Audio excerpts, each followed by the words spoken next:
थी। उधर स्नेहा अपनी माँ के पास खुशी खुशी आती है और कहती है कि उसके एग्जाम अब खत्म हो चुके हैं। माँ, मेरे सारे एग्जाम खत्म हो गए हैं, अब रिजल्ट बाद में आएगा, तब तक मैं जा रही हूँ अपनी सहेली से मिलने, ताकि मैं उससे कॉलेज के बारे में पूछ सकूं। मुझे अपने आगे कॉलेज में नाम लिखवाना है। स्नेहा, ठीक है, तुम कॉलेज में चली जाना, लेकिन आज तुम अपनी सहेली के घर मत जाओ। आज तुम्हें एक लड़का देखने आने वाला है। मैं चाहती हूँ कि तुम पढ़ाई के साथ शादी भी जल्दी कर लो, क्योंकि हमारा इस दुनिया में कोई नहीं है और बहुत मुश्किल से ये रिश्ता आया है, इसे ऐसे नहीं छोड़ सकते हैं। स्नेहा माँ की बातें सुनकर उदास हो जाती है। फिर भी वह माँ की बात को नहीं टाल सकती थी, क्योंकि उसकी माँ के अलावा उस दुनिया में उसका कोई नहीं। वह माँ को समझाने की बहुत कोशिश करती है। माँ, प्लीज अभी मेरी शादी मत कीजिए, ना तो मेरा कॉलेज में एडमिशन हो गया और मैं ना जा पाई तो। यह सब सोचते हुए स्नेहा घर से बाहर निकल गई और सोचा कि वह अपनी सहेली से जाकर इस बारे में बात करेगी। वो रास्ते भर सोचते हुए जाती है, माँ इतनी जल्दी क्यों मेरी शादी करवा रही है? अभी तो मुझे कॉलेज जाना है और जॉब भी करनी है। जाके अपनी फ्रेंड से बात करती हूँ, वो उसके बारे में उसको कुछ पता हो। थोड़ी ही देर बाद स्नेहा अपनी दोस्त ज्योति के घर पहुंच जाती है। वह बाहर से आवाज लगाती है, ज्योति, ज्योति बाहर आओ। थोड़ी देर में ज्योति बाहर आती है और कहती है, क्या हुआ स्नेहा, तुम मुझे क्यों बुला रही हो? अब तो हमारे स्कूल भी खत्म हो गए हैं, अब तो हमें कॉलेज के लिए आगे जाना पड़ेगा और मैं तो कल ही फॉर्म लेके आ गई। तुम कब अपना फॉर्म लेके आओगी? ज्योति ये सब स्नेहा से पूछ रही थी। स्नेहा को तो बहुत दुख हो रहा था। तब उसने बताया कि उसकी माँ उसकी शादी कराने वाली है और आज उसे लड़के वाले देखने आने वाले हैं। स्नेहा की बात सुनकर ज्योति थोड़ी देर चुप हो जाती है, फिर उससे कहती है, कोई बात नहीं। लेकिन स्नेहा तो लगातार अपनी बात बोलती जा रही थी और फिर रोने लगती है कि अब मैं क्या करूंगी, मुझे तो कोई नहीं समझता।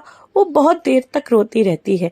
फिर ज्योति से समझाती है कि देखो, कॉलेज के फॉर्म अभी 3 महीने मिलेंगे, तुम चिंता मत करो, तब तक तुम्हारी शादी हो जाती है तो क्या हो गया। इसके बाद स्नेहा घर आती है और अपनी माँ से बात करती है। तब माँ उसे समझाती है, बेटा मैं तुम्हारा बुरा नहीं सोच रही, मैं उनसे पहले ही बता दिया है कि तुम आगे पढ़ना चाहती हो, तुम आगे पढ़ सकती हो, उन्हें कोई एतराज नहीं। स्नेहा ये बात सुनकर बहुत खुश होती है। उसकी माँ कहती है, अब तुम जल्दी से तैयार हो जाओ, कल तुम्हें जल्दी उठना है। तब स्नेहा अपनी माँ को धन्यवाद करती है और कहती है कि जैसा आप कहेंगी मैं वैसा ही करूंगी। स्नेहा की माँ उसे बहुत सारी बातें समझाते हुए कहती है कि तुम अगर अभी शादी कर लोगी तो इसमें तुम्हारा ही फायदा है। हमारे पास इतने पैसे नहीं कि तुम्हें आगे पढ़ा सके और इसलिए मैंने पहले ही सारी बातें कर ली थी।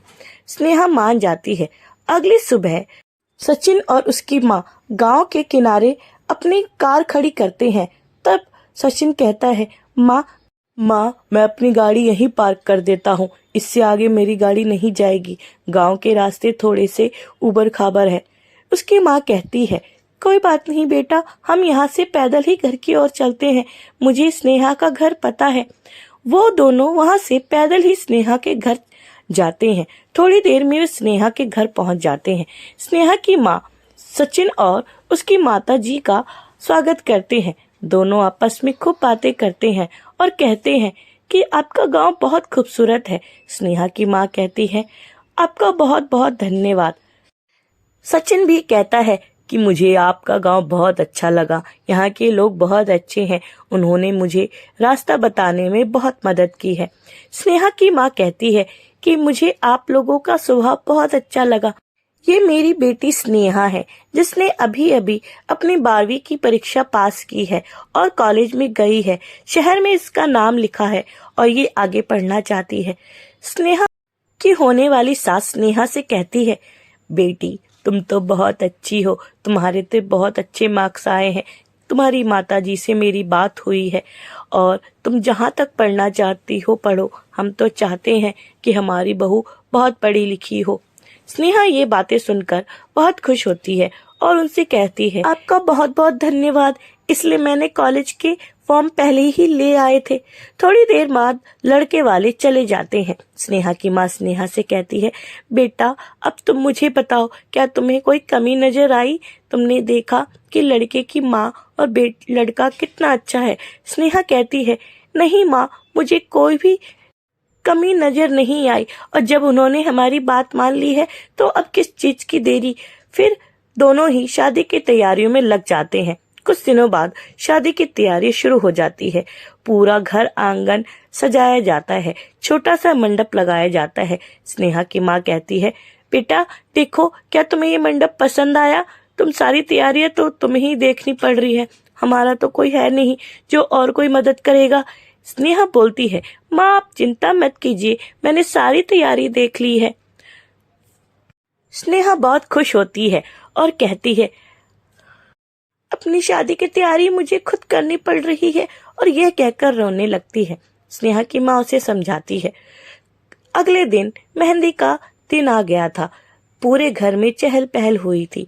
स्नेहा की माँ तो अपने रिश्तेदारों में बैठी हुई थी और स्नेहा अपनी दोस्त ज्योति के साथ बातें कर रही थी। चारों तरफ खुशियां ही खुशियां थी। मेहंदी की तैयारी शुरू हो गई थी। तब स्नेहा कहती है, देखो मेरी माँ कितनी खुश है, और मेरी माँ खुश है तो मैं भी खुश हूँ, और मुझे वो लड़के वाले भी पसंद है। थोड़ी देर में स्नेहा रोने लगती है। ज्योति उसे समझाती है, अब तुम रो मत, बात बात पर रोगी तो तुम्हारा मुंह सूज जाएगा। फिर दोनों हंसने लगते हैं। स्नेहा की माँ रिश्तेदारों से बात करती हुई कहती है, अब आगे की तैयारी करते हैं। अगली सुबह मौसम बिल्कुल बदल चुका था। धूप तो कहीं नजर ही नहीं आ रही थी। चारों तरफ बादल छाए हुए थे। मौसम अचानक से ही बदल गया और बहुत तेज बारिश होने लगी। सारा मंडप और सजावट धुल गए। तब स्नेहा अपने कमरे से तैयार होकर बाहर आती है और अपने माँ के पैर छूकर कहती है, माँ मैं कैसी लग रही हूँ? तो उसकी माँ कहती है, अरे बिटिया, तुम तो किसी राजकुमारी की तरह लग रही हो। तब स्नेहा कहती है, माँ आज मौसम बाहर बहुत खराब है, मुझे लगता है कहीं हमारी शादी में बारिश ना हो जाए, फिर हम क्या करेंगे और सारी तैयारियां खराब हो जाएगी। ये सुनकर स्नेहा की माँ बहुत परेशान हो जाती है कि अब वो शादी में क्या करेगी। वो कहती है, मुझे तो कुछ समझ नहीं आ रहा, मैं क्या करूं, मैं कहाँ जाऊं, किससे मदद मांगू। स्नेहा भी रोने लगती है कि सारी मुश्किलें एक साथ आ गई। बाहर से ज्योति भागते हुए आती है और कहती है, अरे माँ जी, बाहर बहुत तेज आंधी तूफान आ गया है, पूरा मंडप टूट चुका है, सारी सजावटें धुल गई हैं, अब क्या होगा? थोड़ी देर में बारात भी आ जाएगी। स्नेहा की माँ ये सुनकर बहुत डर जाती है। कहती है, बेटा मैं जानती हूँ बाहर मौसम बहुत खराब है, मुझे तो खुद समझ नहीं आ रहा मैं क्या करूँ, मैं किससे मदद मांगू।